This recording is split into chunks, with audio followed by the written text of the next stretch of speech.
Good evening, virtual audience, and welcome. Thank you for joining us tonight. My name is Hillary Carr, and on behalf of Harvard Bookstore, I'm very pleased to introduce this event with JAI CHAKRABARTI presenting his debut novel, A Play for the End of the World, joined in conversation by Amy Gottlieb. Thank you all for joining us tonight. Through virtual events like tonight's, Harvard Bookstore continues to bring our authors and their work to our community and our new digital community. Every week, we'll be hosting events here on our Zoom account. As always, our event schedule also appears on our website at harvard.com/events, where you can sign up for our email newsletter and browse our bookshelves from home. Tonight's event is part of Harvard Bookstore's New Voices in Fiction series, presented with GrubStreet, highlighting debut novelists discussing their work and the writing process. This evening's discussion will conclude with some time for your questions. If you have a question for our speakers at any time during the talk tonight, click on the Q&A button at the bottom of your screen, and we'll get through as many questions as time allows. This event will also have closed captioning available. Depending on the version of Zoom you're using, you may need to enable captions yourself by clicking on the closed caption button on your screen. In the chat, I'll be posting a link to purchase A Play for the End of the World on harvard.com, as well as a link to donate in support of this series and our store. Your purchases and financial contributions make events like tonight's possible and help ensure the future of a landmark independent bookstore. Thank you for showing up and tuning in support of our authors and the incredible staff of booksellers at Harvard Bookstore. We sincerely appreciate your support now and always. And finally, as you may have experienced in virtual gatherings over this past year, technical issues may arise. If they do, we'll do our best to solve them quickly, and we thank you in advance for your patience and understanding. And now I'm so pleased to introduce tonight's speakers.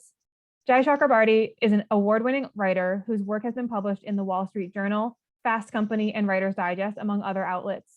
He's been an emerging writers fellow with a public space, and his work has won a Pushcart Prize and been performed on selected shorts by Symphony Space. His short fiction has also been anthologized in both the O. Henry Prize stories and the Best American Short Stories.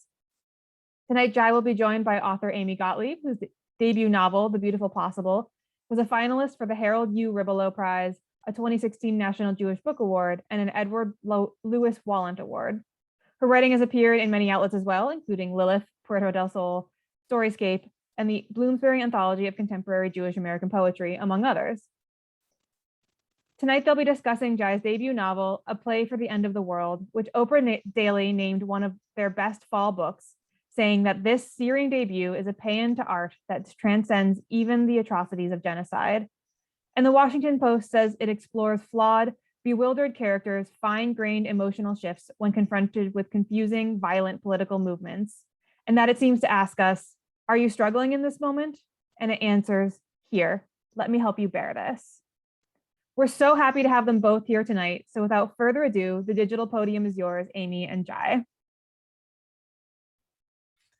Thank you so much, Hillary and Harvard Bookstore. It is just a great honor to be here and with Amy Gottlieb, a writer I have admired for many years. When I read The Beautiful Possible, my thought was, when I grow up, this is how I want to write about relationships. So to be in conversation with you tonight is a real treat for me. And thank you to everyone who's here virtually. I'm sorry I can't see you, but I feel you, and it's just so great to be doing this in conversation. So I thought I would read a little bit from the book before we get into the conversation.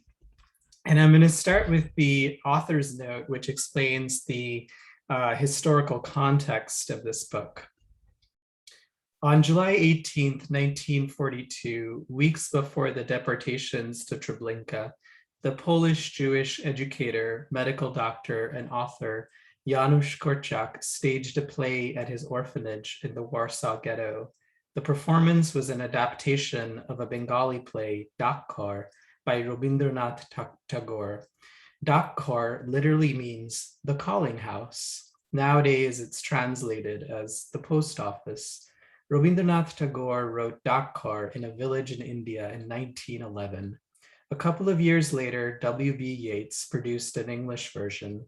The play was then translated into many languages, and eventually a Polish copy ended up in the hands of Janusz Korczak, known to his children as Pan Doktor.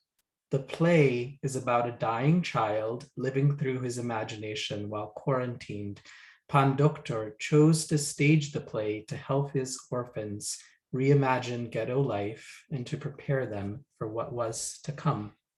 So that's the historical context. And I'm just going to read a little bit from the novel from a chapter called 60 Miles East. And it's with the protagonist, Yarrick. And he is on a train heading for Treblinka. And he is, he manages to escape that. And I'm going to read a little bit from that section. Sometime between living and dying, the train stopped. It was the moment Yarrick remembered more than any other. 30 years he hadn't grown himself another version. Some memories were like that, bolted and nailed to the mind's eye. You could try to change them, shape them into something they weren't, but you would always be the boy with trousers that reached his ankles, the boy with a tweed cap found by Misha and given special. And the train was stopped now, who knows whether for a moment or for a longer time, and the guards were shouting because he thought someone ahead had jumped. He was holding Chaim's hand, who he knew didn't have the heart to move an inch, and the heat had already burned, and he had already cried, and Pan Doctor could do nothing because he was just breathing. He thought jump, but the rifles had colored the air outside with smoke. Still, he could see it. The window was big enough not only for a cat, but also for him. If only he jumped and squeezed through, except the train had started to move again. The screams had died down. The soldiers had stopped firing. He looked at Pan Doctor, and Pan Doctor winked the way he did whenever a mischief had been made, but no one was going to be told because love was that kind of secret keeping. The train had started moving again. But he saw the sun through the window that was big enough just for him, and what spirit launched his body, what ghost slid him forward, because it was not his 9-year-old bones that did. Still, it happened. He jumped on Chaim's shoulders. He pulled himself up. He went head first, and someone he'd never know who pushed his body through the gap. He landed so softly on the sloping hill and rolled so quietly down the field with sharp rocks, holding his pain that no soldier heard. For a while, he watched the train pass, expecting others to have followed, but no one else did. Not another soul had jumped on another boy's shoulders and been pushed into the fields. Was he simply the skinniest, the fastest, or just the most daring of them in that car, the one most willing to leave the others? Now he was alone again in the field of damp and moss. He heard water nearby, and he thought of Pan Doctor's face. So much hope, his knees bloody with it, his left wrist bruised dark. So much hope in the wet grass under his palms that when the train gnarled away, the old trees called, and he crawled his way from the light of the sun into the light of the trees.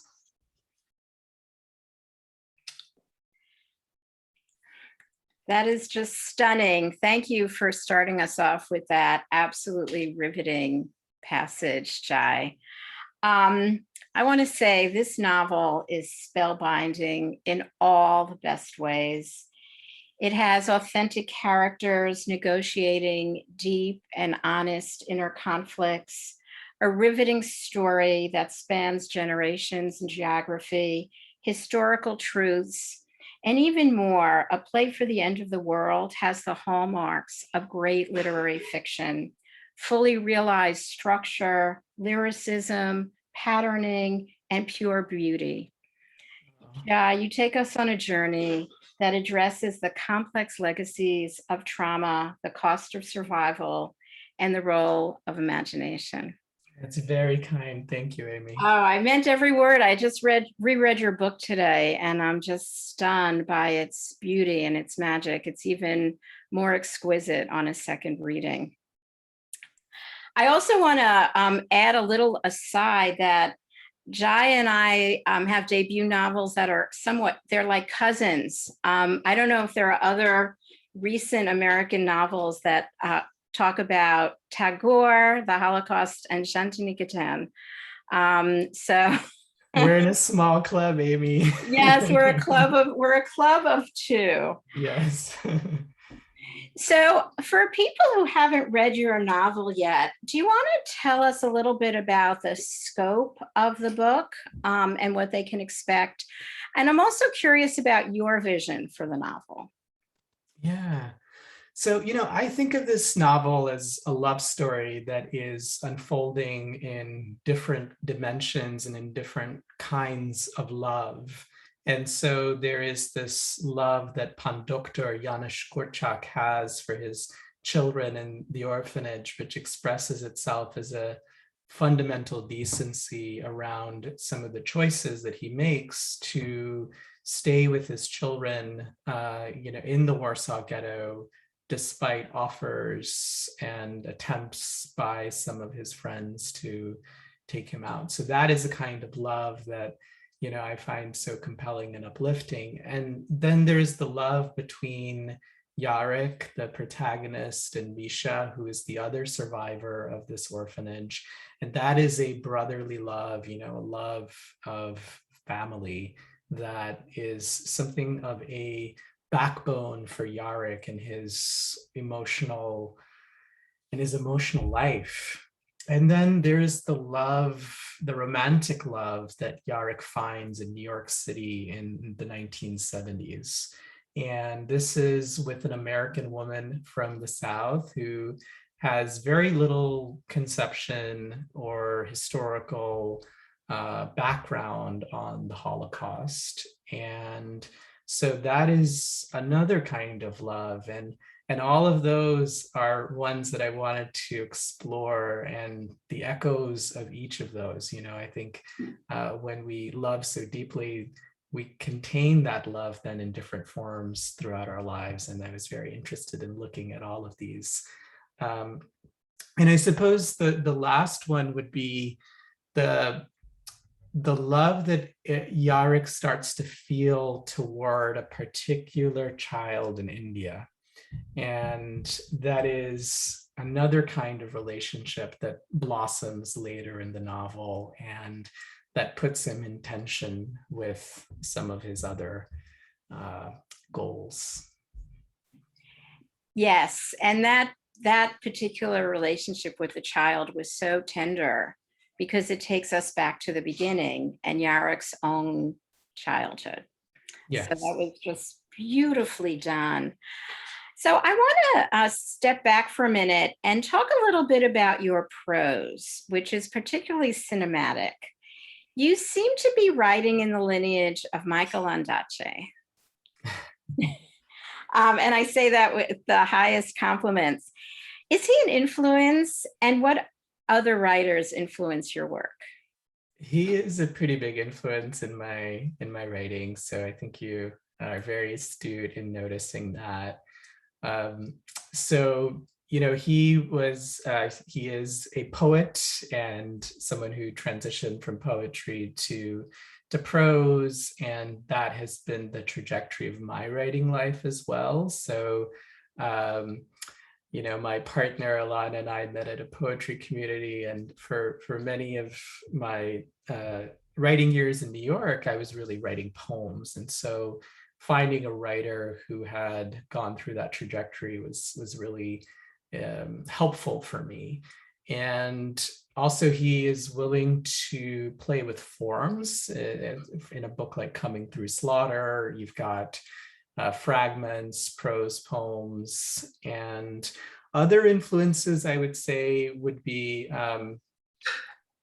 so I would say various folks in the modernist canon. I would say folks who are obsessed with this notion of time. So this includes Woolf and Joyce, and maybe a contemporary would be Jennifer Egan, thinking about the Goon Squad. And Jhumpa Lahiri's book, The Lowland, is another influence, which looks at the Naxalite Revolution and the after effects of that. Great. Great to hear that. And you're in such amazing company. Your use of third-person roving point of view works beautifully. At times we're in Lucy's head or Yarick's or in Doctor's head, Korshak's head. Was this always your point of view choice, or did you experiment along the way to expand the canvas? I do have a predilection towards third person point of view because I think it gives you the most versatility. You can be very close to a character, and then you can also pan out in the same paragraph. And that's just not something you can do in first person point of view. In first person point of view, you are sort of limited to a single vantage point. So I really enjoy that ability to go in and go out and to have this almost subtle dialogue with the reader about who is speaking, and yeah, I'm curious to get your thoughts on this too, Amy, because as someone who has inhabited the third person point of view, is that one that you also favor in your work? Well, I did for The Beautiful Possible, and now I'm working on a novel, and half of the novel is in first person, and it's affording some other possibilities, but it's tricky.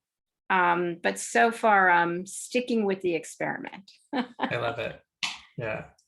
And there are always other writers on these calls, and it's I think there's a lot of trial and error as we revise and revise again, and sometimes you just need to attack it a different way, and that doesn't work, and then you go back to your first option, and at a certain point it becomes it becomes the book. Yeah, and I'm thinking about the stories in A Visit from the Goon Squad, where you literally have every single type of point of view expressed in a single novel or collection of short stories, however we should know that book by. And so I think it is all possible. Yes, yeah, and that's the joy. The novel form allows for so much experimentation because it's not really defined. Yes, yes. So I was thinking about how you characterize Yarick and Misha and Lucy and Mr. and Mrs. Paul, the professor and the boy Neil. Your characters are completely three-dimensional, fully formed, embodied, and authentic. I'm wondering if any of these characters were challenging to write or hard to get to know along the way. So Mrs. Paul was a very familiar character to me, and in an earlier draft of this novel, Mrs. Paul actually had a lot of page space, and she actually had her own point of view, and that was edited down to making her a very minor character. But she is a Indian woman with from Bengal, and the set of concerns that she has are concerns that feel very familiar to me. So there was always this attraction where let me write into the familiar. And yet that is not what this story demanded. And what the story demanded is that I somehow find a kind of closeness with characters who have very little similarity to my own personal experience, a woman from the American South, or a survivor of Janusz Korczak's orphanage. And so for me, the process really was journaling in their voices. I mean, I have binders for each of the characters where I was trying to figure out what is the tone of their voice. Even though the novel is mostly third person, I would write those in their voice as if they're first person accounts. And that was the way in which I was able to start to get a little closer to them. That's great. And that really worked because they're all so distinct. I'm glad they came across that way. Yeah, for sure. At the center of the novel is Tagore's play, The Post Office. In an essay you wrote for the Jewish Book Council, you mentioned that you performed this play as a child. Can you share what you remember about that experience and how this memory informs the novel?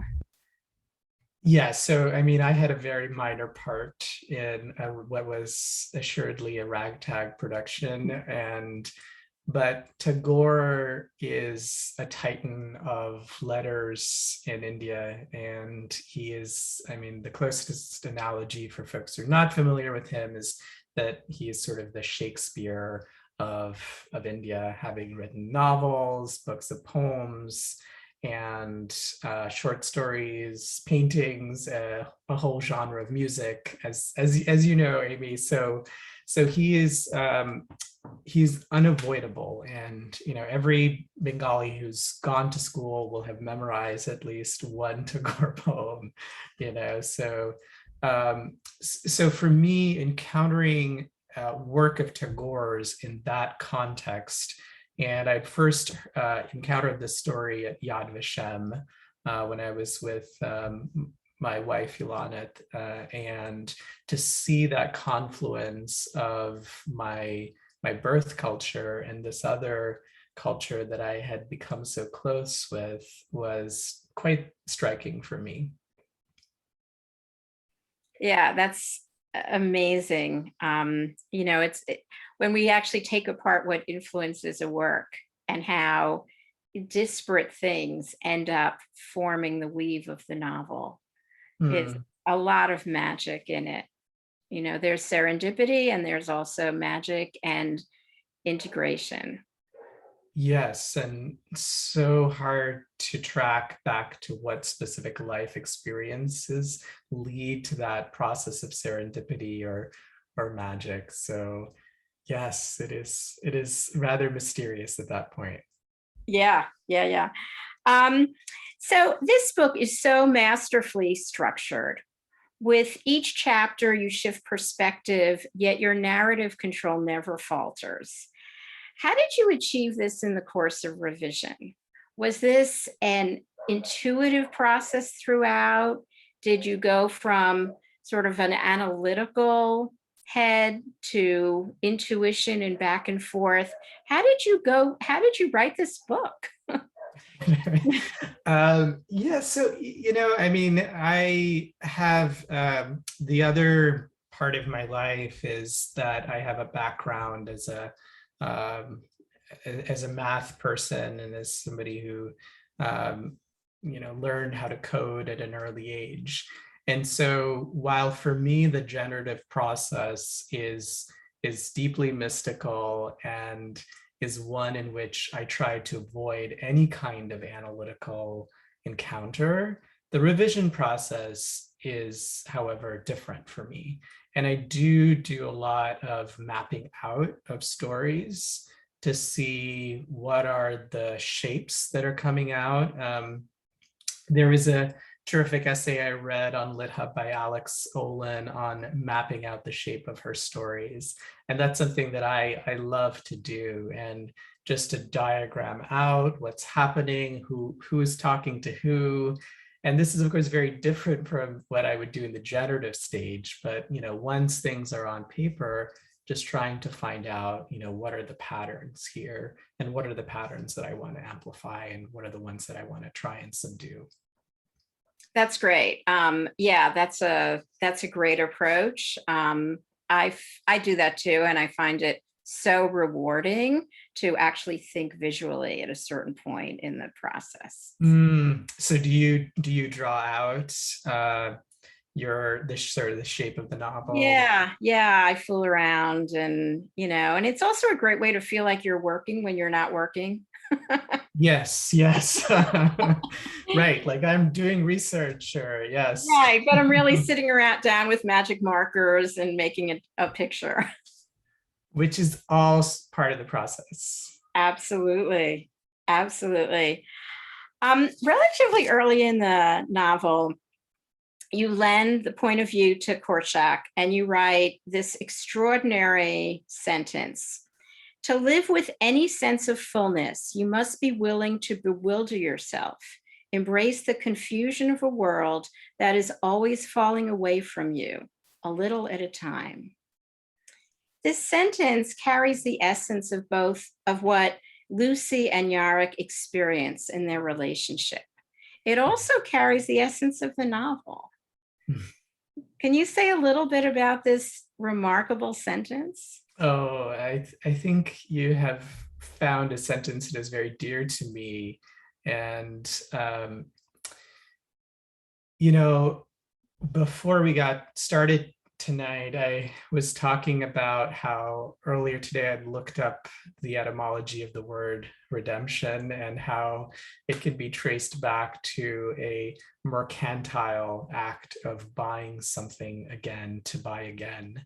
And so that's a term that I've wanted to avoid in thinking about a story such as this, where it could be easy to say that it's someone searching for redemption, because I think it's not quite so simple, which is to say, I think part of what is necessary here is this process of bewilderment and this kind of confusion that sits over us as we fall in love, as we try to figure out how to heal our wounds from the past.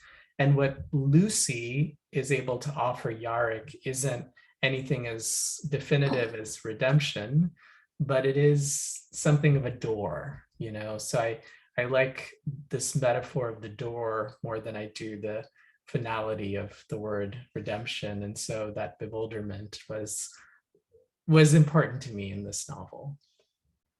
That's beautiful. And it really speaks to the way in which the novel does not fall into easy conclusions. There's ambiguity, but it feels very honest.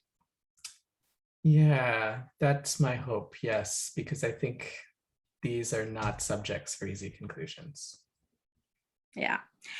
So hope and false hope are major themes in this novel as well.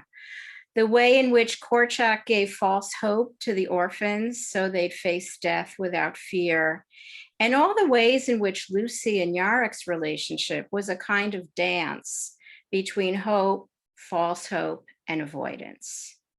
Yes. Can you talk about this a little bit? Yes. So I think that there's one potential reading of this novel, which is about the role of art and how art can save us. And I think that is a reasonable interpretation of the novel, but I think there's also sub-layers to that. And art can also manipulate. It can have disastrous consequences depending on the creator, the audience, and the scope of the work. And so I was really interested in exploring that.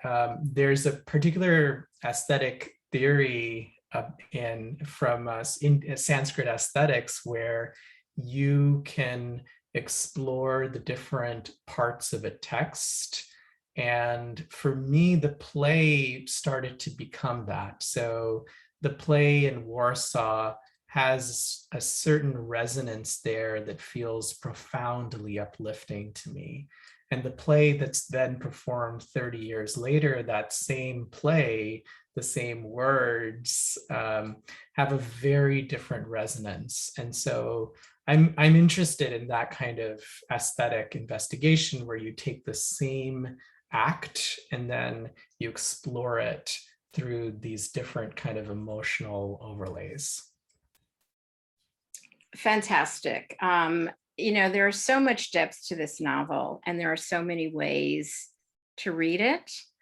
And I feel like we're just scratching the surface. We could have a seminar on this book. There's so much within its ideas. So I want to talk for a minute about the title. It has multiple meanings. Was it always a play for the end of the world, or did the title manifest itself in the course of revision?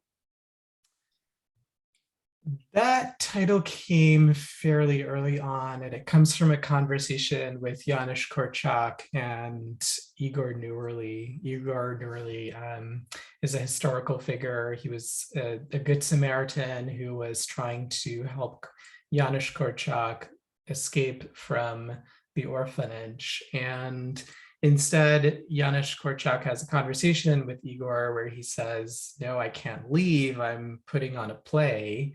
And Igor says, "Well, what do you mean? Why would you put on a play? What for?" And Korczak, in his very capricious way, responds back and says, "Well, it's a play for the end of the world, of course."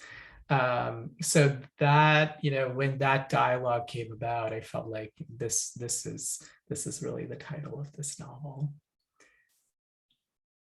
Do you mind if I ask you how you found the title of The Beautiful Possible?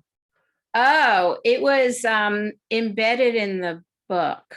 It originally had a different title, and which was a quote from the Song of Songs, and and then I thought, okay, I need to find a title. So I actually just reread the book, and The Beautiful Possible kept repeating, but in different syntactical ways. And that's how I knew that the subconscious of the book held my title before I. Yes, I believe the best titles are like that, embedded in the text. Yeah, absolutely.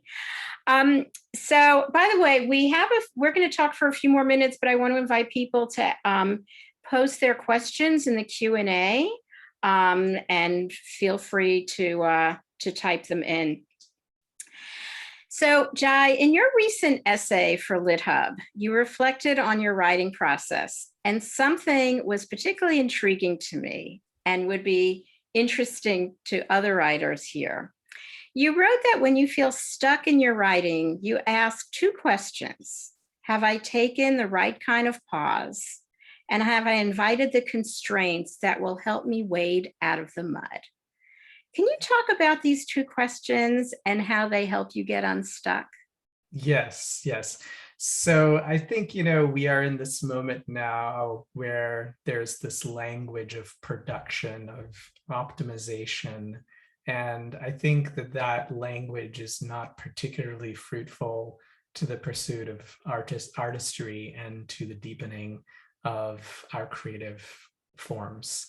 And so for me, it's important when I feel like I'm in that mode of production to just say, okay, I think maybe I need a pause here. And I say this as a person who has been known as a kind of an overachiever type of personality throughout my life. And the other part of the process that's really important for me is this process of constraints, which is, how do I go back to what can feel like an overwhelming set of possibilities and start to approach it in a way that allows my body to relax? So there's a lot of kind of somatic questioning there, like what is the way in which I can enter into this text, into this work, while still feeling good in my body. And that's the way I find out what are the right constraints for myself. That's beautiful. It makes me think of something George Saunders talks about in A Swim in the Pond in the Rain, where he talks about the process of writing and revising as simply going forward with just an attunement to what you already know about what's right. Yes, and I think, I think about the Mary Oliver quote, which is something like, to pay attention, that is our endless work. And I think, writing and revision is really an art of attention. Yeah, absolutely. So your next book is a story collection. Yes. Can you tell us about it? And also, I'm curious if you feel more drawn to writing short stories or novels, or if you toggle between them. I do really like to toggle between them. I find myself to be consumed with ideas, and some of those ideas lend themselves to a longer form as a novel, and some of them lend themselves to more of a discrete form in the short story. But switching back and forth, I find to be really energizing. I think trying to write a novel without having something else to go to, I think I would surely rip my hair out. I mean, yeah, I think it's good to have something else to go back to. Do you have another form that you sort of? Yeah, I'm a poet. I write Right, poetry. yes. Yeah. And I look forward to getting back to short stories at some point. But yeah, poetry is where I cheat on fiction. Yes. Yes. So can you tell us the title of your collection?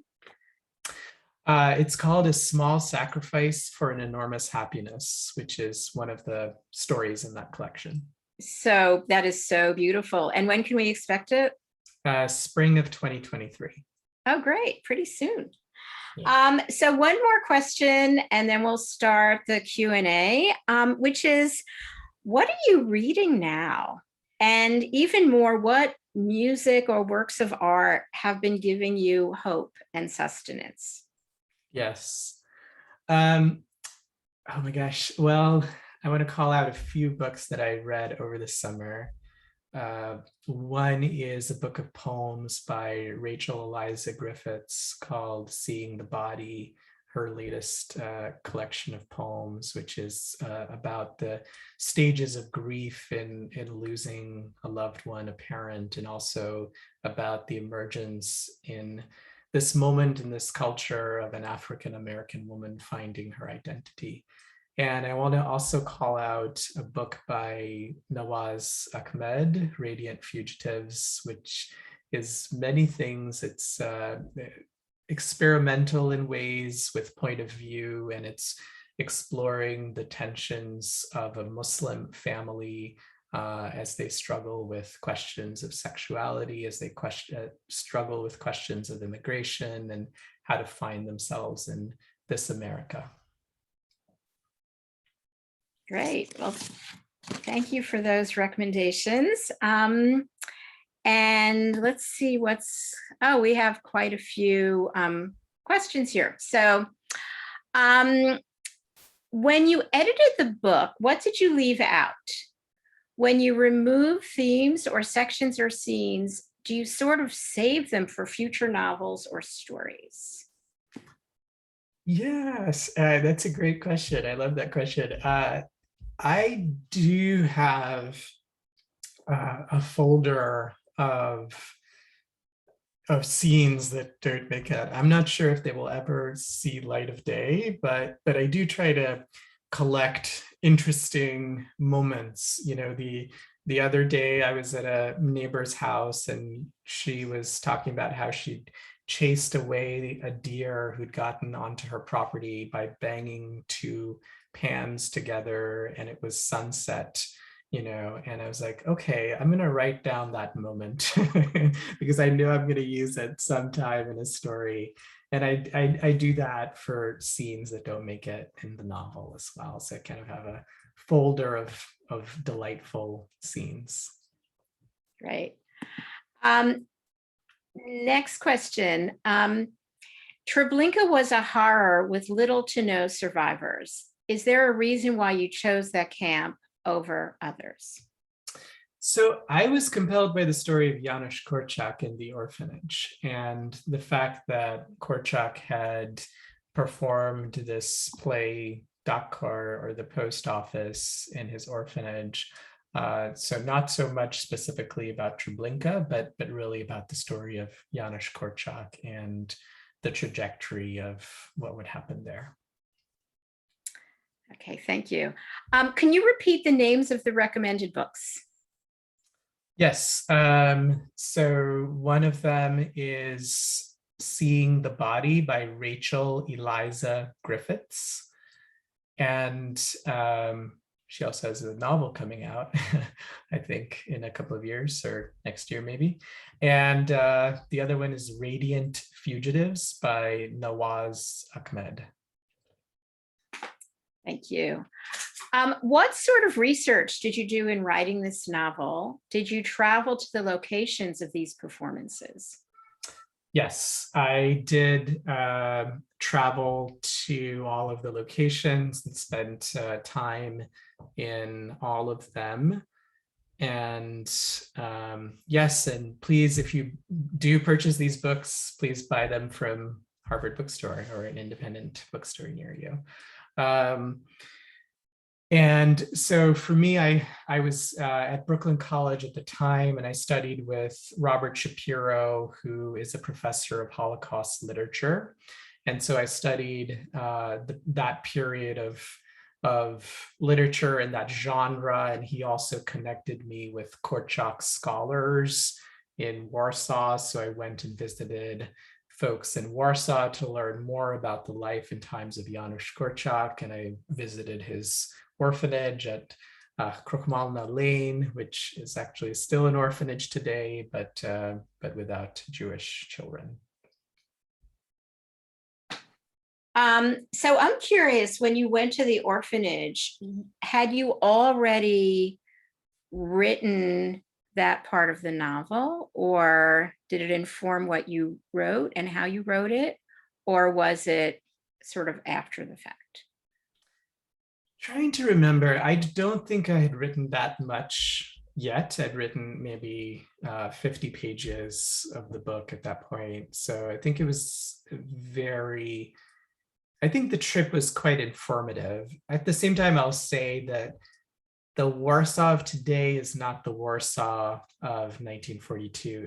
85% of the buildings in Warsaw were destroyed during World War II. And so what you have is a very different version of that city. So if you want to go looking for that city, you kind of have to perhaps look more in texts. And it was, I mean, one of the remarkable things about Warsaw is that you had wonderful cataloging of that time with Emanuel Ringelblum and an archive of primary sources and secondary sources. So it was a way to access that city, I think, primarily through text rather than, walking around, because it's a different city.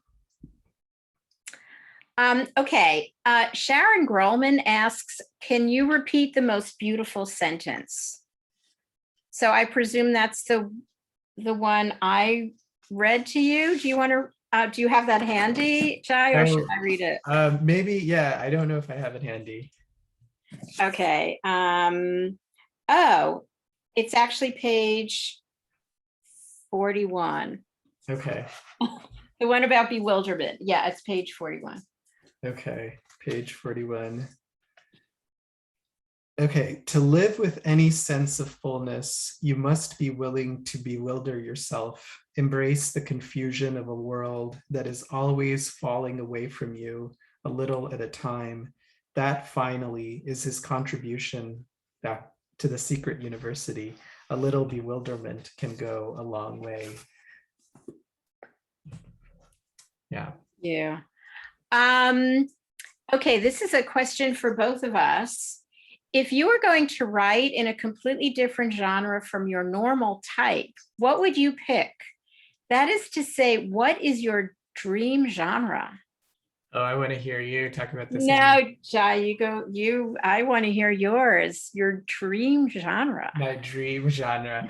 Well, I'm not sure if I necessarily call it my dream genre, but there are some sections of this novel that are written in play form. And I feel like a unqualified fake playwright, but it is a genre that I am really drawn to and that I read. So, if I were to explore another genre besides poetry, I mean, I have a deep love of poetry, but yeah, it would be playwriting. What about you? I would say it is writing a novel. I just love the possibility of what you can do with ideas and character, but I also love what you can do with poetry within a novel. Mm. And the way poetry can inform fictional choices, narrative choices. Do you mean actually having poems within a novel, or do you mean the lyrics? Or structure, like I see this in your novel, the way you solve certain problems are because you're a poet. So, for example, that section where Yarrick is recalling through fractured memory when he escaped from the cattle car, and you tell it in with different variations, and every single one is different, right? That is totally copied from poetry. You're absolutely right. Yeah, Yes. yeah. Yes. Yeah, and I think, you know, another thing that I learned from poetry is how to end sections. And, you know, I think there's so much that that we can learn from studying the lyric verse. Yes, absolutely. Okay, Deblina Roy asks, hi, this has been a lovely conversation. As a Bengali with close ties to Calcutta and a lot of Tagore in my childhood, I'm looking forward to reading the book. Looking back on the journey of writing this book, what surprised you or what did you learn about yourself? Hi, Deblina, and thank you for this question. What did I learn about myself? Well, you know, I think one thing that I learned about myself is that I am willing to be persistent when it comes to the process of revision. And, you know, I think that is a kind of reckoning that novelists have to face with themselves, which is what is the amount of grit that you're going to bring to this process, because it is inevitably going to be full of harrowing turns. And so that encounter with, you know, what is the level of commitment that I have toward my art is something that I discovered through this process, and which is now informing my later work. Yeah. Great, that's a great question. Anybody have any questions? The Q&A box is currently empty, so feel free to type something in. I have a question for you. Well, you know, oh, and I was going to ask you another one, but okay, you go first. I like that question a lot. So I'm curious to hear what you learned about yourself through writing your first novel. Oh gosh. I think that I learned a lot about the novel that I didn't know before. And I learned that it could really hold, it could be a container for so much, so many spiritual ideas and relationship and emotion and music. And I didn't quite realize to what extent the novel could do that. And then of course, then I got bit by the bug and just wanted to do it again. That's wonderful. Yes, it is such a versatile form. Yeah. So I want to ask you now that, so your book is out in the world. This is the, one of the last of your launch Zoom sessions, and hopefully you'll be appearing at bookstores and venues very soon. So what has surprised you or touched you since the book was published? One thing that I have been really overjoyed by is how I've gotten to learn more about the history of this time period, and how folks who are interested in this novel have then shared their own reflections or artistic projects related to this particular historical confluence. And so, for example, I think I saw on this attendee list tonight, Marcia Gilden, and Marcia sent me over a song that was a song that had originally been written by Tagore, a poem of Tagore's, in fact, that had been translated into Yiddish and sung in Warsaw in the 1930s. And I found that to be so beautiful, and I think that sometimes we might think that, well, this is pre-internet, pre-airline travel, commercial airline travel, and how could ideas flow through so freely? And yet they did. And the ideas that were needed found their way to where they were needed the most. So yeah, I've kept learning from folks like Marcia and others, and that's been really lovely. That's beautiful. So do you have any questions, or you've had several Zoom events? Is there anything that you haven't been asked yet that you would love to talk about? What have I not been asked yet?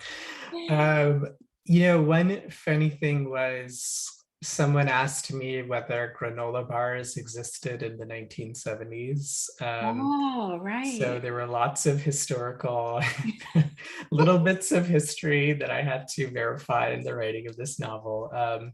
But that's just a minor anecdote. I'm wondering maybe if I could ask you a question, as you were talking earlier about how you have the first person point of view and the third person point of view in your new novel, this novel in progress. And one of the questions that in poetry I've heard a lot is, how do you know when a poem is complete? And so when you have such a polyphony of voices, how do you know when a novel is complete? Yeah, I mean, that's sort of the unanswerable question, right? But I think at a certain point, it's like when you shout in a tunnel and there's an echo, and at a certain point, you have the reverberation, you have the echo, and then it stops because it's completed its process of echoing. And maybe that's how it sort of gets to this still point, and it just feels like it has a sense of completion, and one may never know if it's complete. And then there's a way in which it's the reader who completes it. Yes. That is a lovely metaphor. Yes. And it also expresses how, as writers, we have to let go of that sense of agency over the work of art and allow for that possibility of interpretation.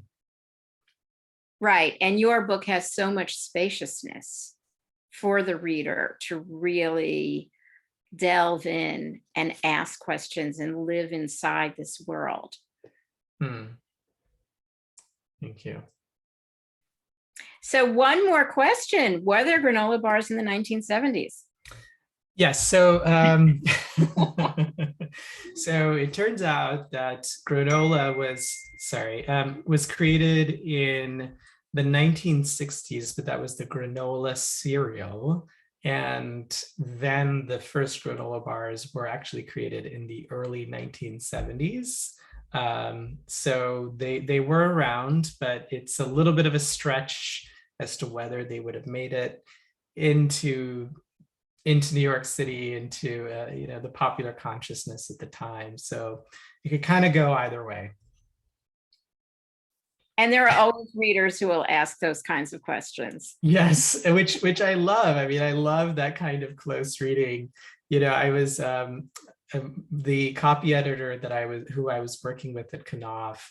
I believe he's been copy editing for them since 1979, and it was just an incredible honor to be able to work with somebody who was willing to chase up all of those questions, because they do add to the realism or lack thereof in the novel. Yeah, bravo to good copy editors. They are. Oh my gosh. They're behind the scenes and so essential. Yeah. Yes. So we're almost out of time. And if anybody has one more question while we're waiting for Hillary to come back and sign us out. Here she is. Hi, thank you both. This was really, really wonderful. I've had such a great time tonight. And a tremendous thank you. So for everybody, tremendous thank you to JAI and Amy. Thanks to everybody out there for spending your evening with us. You can learn more about this book and purchase a play for The End of the World on harvard.com. And on behalf of Harvard Bookstore here in Cambridge, Massachusetts, please everybody have a great night, keep reading, and stay well. Thank you both so much. Thank you so much, Hillary. And thank you, Amy, for this enlivening conversation. I really appreciate it. And thank you to everyone who came out tonight. It's so good to be with you. Thank you, everybody. Thank you, Jai. Thank you, Hillary. Thank you both. Good night.